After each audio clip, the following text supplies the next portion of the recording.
पुणे में विराजमान मुनि श्री विशाल सागर जी महाराज ने बीते दिनों समाधिस्थ आचार्य श्री विद्यासागर जी महाराज और उनके गृहस्थ जीवन के अनुज और उनके ज्येष्ठ श्रेष्ठ निर्यापक मुनि श्री समय सागर जी महाराज के जीवन से जुड़ी रोचक घटना क्रम और जीवन शैली की समानताओं से भक्तों को अवगत कराया।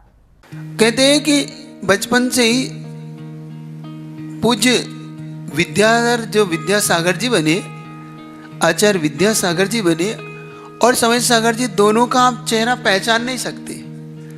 दोनों में बहुत सारी सिमिलरिटी है, विशेषताएं। समाधिस्थ आचार्य श्री विद्यासागर जी महाराज और उनके गृहस्थ जीवन के अनुज और उनके ज्येष्ठ श्रेष्ठ निर्यापक मुनि श्री समय सागर जी महाराज को ऐसी बहुत सारी समानताओं को मुनि श्री विशाल सागर जी महाराज ने अपने प्रवचन में बताया, जिनसे अभी तक भक्त अनभिज्ञ थे। प्रवचन शैली में सर्वप्रथम मुनिवर ने आचार्य श्री के गृहस्थ जीवन के भाई बहनों के बारे में विस्तार से बताया। जिन्हें हम उत्कृष्ट सागर जी के नाम से जानते हो, महावीर का जन्म हुआ।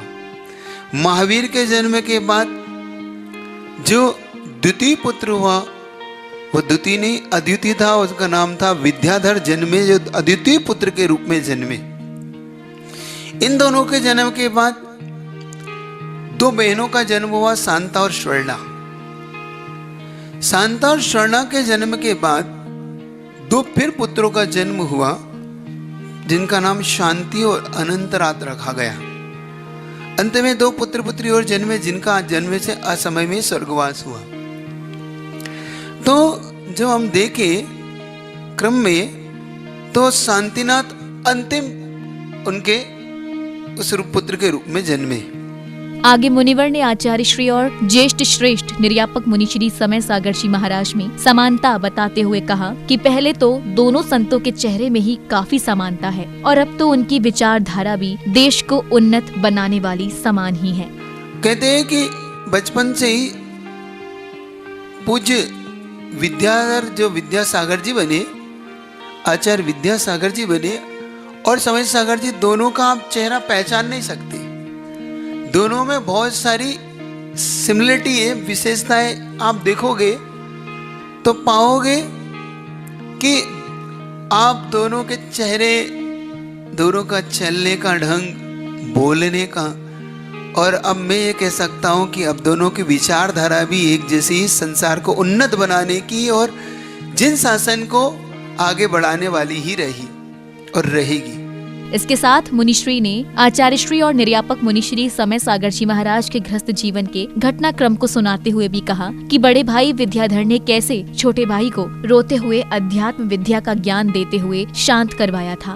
तो एक दिन बहुत रोने लगे, अनंत शांतिनाथ बहुत ज्यादा रोने लगे और इतना रोना कि बंद ही नहीं हो रहा। पिताजी चुप कर रहे, माँ चुप कर रहे, सब कुछ चुप कर रहे, लेकिन वो चुप ही नहीं हो रहे। तो कहते हैं कि विद्याधर ने अपनी गोद में, तो उनकी माँ ने कहा, क्यों विद्या, देख तेरा छोटा भाई रो रहा है, इसको चुप कर। तो उन्होंने अपने गोद में लिया और गोद में लेने के बाद शांतिनाथ से कहते हैं, देखो रोते नहीं, रोना नहीं, रोना आत्मा का स्वभाव नहीं है अपना। देखो उस समय वो अध्यात्म विद्या कान में कैसे उन्होंने घुट्टी में घोल दी कि देखो रोने से पाप होता है, इसलिए अपने को रोना नहीं है, चुप हो, देखो चुप हो, नमोकार मत बोलो, नमोकार मत सुनो। और कहते हैं जैसे ही ये शब्द उनके कान में पड़ा तो शांतिनाथ ने रोना बंद करके एक टक विद्याधर को देखने लगे कि क्या कह रहे, जो अपनी माँ की भी कहना नहीं मान रहे थे। इस उदाहरण को साक्षात्कार करवाते हुए मुनिवर ने कहा कि इस संस्कार की तैयारी तो बचपन से ही आचार्य श्री ने कर दी थी।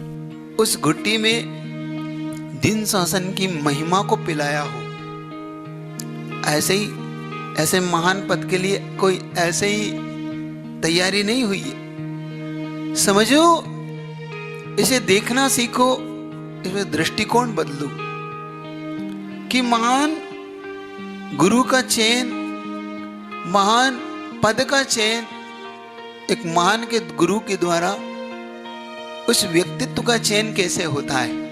मुनिवर ने आगे बताया कि पूज्य निर्यापक मुनि श्री समय सागर जी महाराज का बिल्कुल शांत स्वभाव है। भावी आचार्य श्री आगम के अलावा कोई और चर्चा करते ही नहीं है। पूज्य समय सागर जी महाराज जी का बहुत शांत स्वभाव, बिल्कुल शांत, ज्यादा किसी से बोलना नहीं। आप देखेंगे अधिकतम वो नीचे निगाह करके और बड़ा गजब का मुस्कुराते हैं।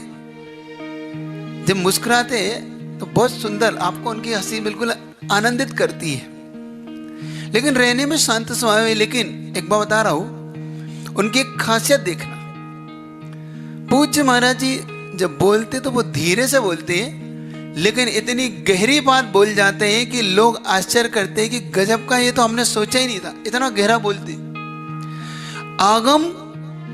आगम के अलावा कोई चर्चा नहीं। आचार्य श्री गुरुदेव शुरू से ही निर्यापक मुनि श्री समय सागर जी महाराज का अनुसरण करने और उनसे शिक्षा ग्रहण करने के लिए संघस्थ ब्रह्मचारियों को प्रेरित करते थे, ये भी मुनि श्री ने बताया।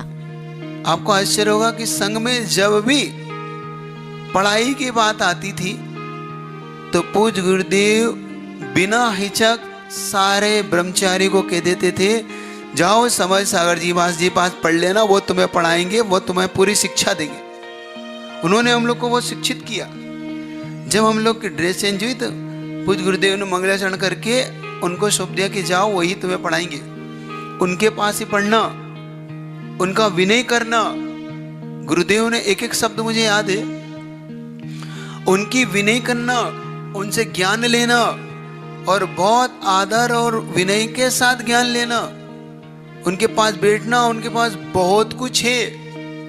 जब इन शब्दों को मैं आज याद करता हूं तो मैं सोचता हूं कि पूज्य गुरुदेव की लंबी विचारधारा कब से चल रही, कब से वो महाराज को, पूज्य ज्येष्ठ निर्यापक स्वर्ण समय सागर जी महाराज के बारे में कितनी गजब की धारणा और पहले से उन्होंने परख कितनी गहरी थी गुरुदेव की।